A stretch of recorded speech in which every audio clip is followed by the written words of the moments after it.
বিদেশী সংস্থাৰ টকাত বিক্ৰী যোৱা নাই আমিবোৰ।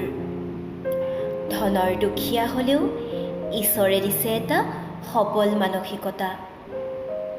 সৎ পথেৰে কষ্ট কৰি উপাৰ্জন কৰিবলৈ শৰীৰত মনত প্ৰয়োজনীয় সকলো শক্তি দিছে ঈশ্বৰে। আনৰ ওচৰত হাত পাতিম বা কিয়? টকাৰ লোভত কথাৰ পাকত নাই লগা জীৱনত পাক। আমাক কিনিলে প্ৰভু যীশুখ্ৰীষ্টে তেওঁৰ পবিত্ৰ তেজেৰে। বিনিময়ত তেওঁ আমাৰ পাপৰ চেকা লগা দাগবোৰ ধুলে।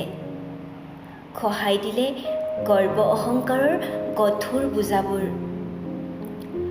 অন্ধবিশ্বাস আৰু কুসংস্কাৰে আৱৰা অন্ধকাৰ কোঠালিবোৰ যীশুখ্ৰীষ্টৰ উপস্থিতিত পোহৰ হৈ উঠিল।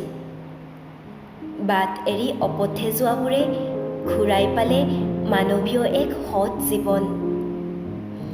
ধাৰ্মিকতাৰ এখন ভুৱা মুখা পিন্ধিবলৈ ঈশ্বৰে আমাক শিকোৱা নাই শিকোৱা ভিতৰখন ফোপোলা কৰি নামঘৰ অথবা সভাই সমিতিয়ে এখন উচ্চ আসনত বহি মানুহৰ ভুৱা প্ৰশংসা বুটলিবলৈ।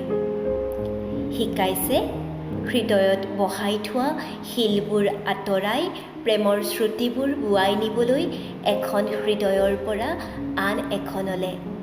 শিকাইছে আৰ্তজনৰ কাষত সহায় হৈ থিয় দিবলৈ, শত্ৰুক প্ৰেম কৰিবলৈ, আমাক তাৰণা কৰা সকলৰ বাবে প্ৰাৰ্থনা কৰিবলৈ।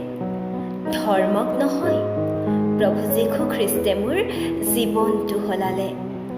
অধাৰ্মিকতাৰ পৰা ধাৰ্মিকতালে, আন্ধাৰৰ পৰা পোহৰলে, অসত্যৰ পৰা সত্যলে, মৃত্যুৰ পৰা অনন্ত জীৱনলে।